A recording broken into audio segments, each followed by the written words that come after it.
ಎಲ್ಲರಿಗೂ ನಮಸ್ಕಾರ. ನಾನು ಪ್ರಾರಂಭಿಸುವ ಮೊದಲು ಇಡೀ ಕರ್ನಾಟಕ ರಾಜ್ಯಕ್ಕೆ ಮತ್ತು ಪ್ರಪಂಚಾದ್ಯಂತ ಇರುವ ಎಲ್ಲ ಕನ್ನಡ ಜನಕ್ಕೆ ಕರ್ನಾಟಕ ರಾಜ್ಯೋತ್ಸವ ಶುಭಾಶಯಗಳು. ಒಬ್ಬ ಮನುಷ್ಯನಿಗೆ ಪರಂಪರೆ ಮತ್ತು ಉಪನಾಮ ಅನ್ನೋದು ಹಿರಿಯರಿಂದ ಕೊಟ್ಟರೆ ಬರುತ್ತೆ.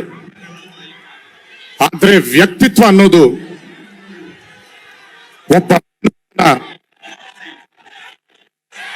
ಸ್ವಂತ ಸಂಪಾದನೆ. ಬರೀ ವ್ಯಕ್ತಿತ್ವದಿಂದ, ನಗುವಿನಿಂದ, ಅಹಮಿಲ್ಲದೆ, ಅಹಂಕಾರವಿಲ್ಲದೆ, ಯುದ್ಧನೂ ಮಾಡದೆ ಒಂದು ರಾಜ್ಯನೇ ಗೆದ್ದಿರೋ ರಾಜು ಯಾರಾದ್ರೂ ಇದ್ರೆ ಅದು ಶ್ರೀ ಪುನೀತ್ ರಾಜ್ಕುಮಾರ್ ಅವರು ಒಬ್ಬರೇ.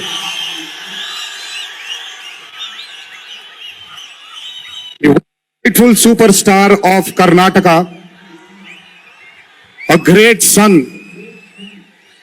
a great husband, a great friend, a great father, a great actor, dancer, singer. Above all this, he was a great human being. ಅವರು ನಗುವಿನಲ್ಲಿ ಇದ್ದ ಶ್ರೀಮಂತಿಕೆ ನಾನು ಎಲ್ಲಿ ನೋಡಲ್ಲ. ಅದಕ್ಕೆ ಅವ್ರನ್ನ ನಗುವಿನ ಒಡೆಯ ಅನ್ನೋದು. ಇವತ್ತು ಅವ್ರಿಗೆ ಸಿಗ್ತಿರೋದು ಕರ್ನಾಟಕ ರತ್ನ. ಆದ್ರೆ ನನ್ನ ಪ್ರಕಾರ, ದಯವಿಟ್ಟು ತಪ್ಪು ತಿಳ್ಕೊಬೇಡಿ, ಆದ್ರೆ ನನ್ನ ಪ್ರಕಾರ ಕರ್ನಾಟಕ ರತ್ನ ಅರ್ಥನೇ ಶ್ರೀ ಪುನೀತ್ ರಾಜ್ಕುಮಾರ್ ಅವರು.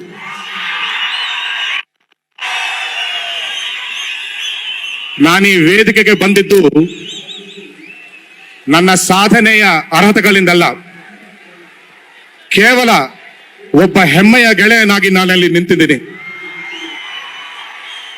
I would like to thank the Karnataka, my friend Sudhakar garu, ಹಾಗೆ honourable chief minister Shri Basavaraj Bommai ಅವರು for taking me part of this prestigious event. ಧನ್ಯವಾದಗಳು ಸರ್.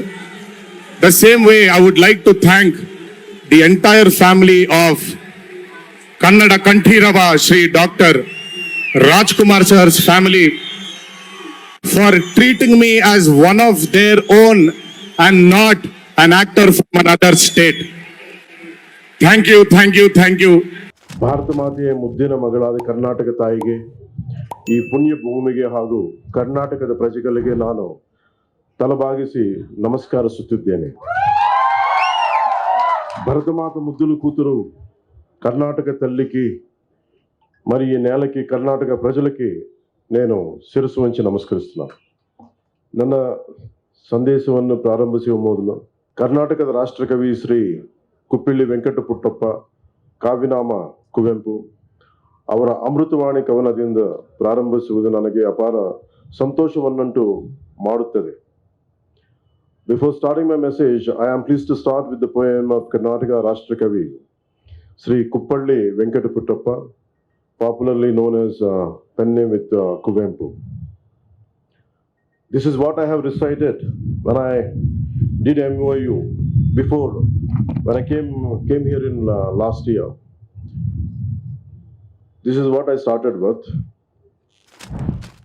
ಅರಣ್ಯಕ್ಕೆ ಹಾಡು ಹಾಡುವ ಮುನ್ನ ನಾನು ನನ್ನ ಮನದ ಮುಂದೆ ನಿಲ್ಲುತ್ತಾನೆ. ಅರಣ್ಯಕ್ಕೆ ಹಾಡು ಹಾಡುವ ಮುನ್ನ ನಾನು ನನ್ನ ಮನದ ಮುಂದೆ ನಿಲ್ಲುತ್ತಾನೆ. ಅರಣ್ಯದ ಅರಿಸಿನ ಅರುಳುಗಳಿಂದ ನನ್ನ ಮನದ ಅರಿವಿನ ಅರುಳುಗಳು ತೆರೆಯುತ್ತವೆ.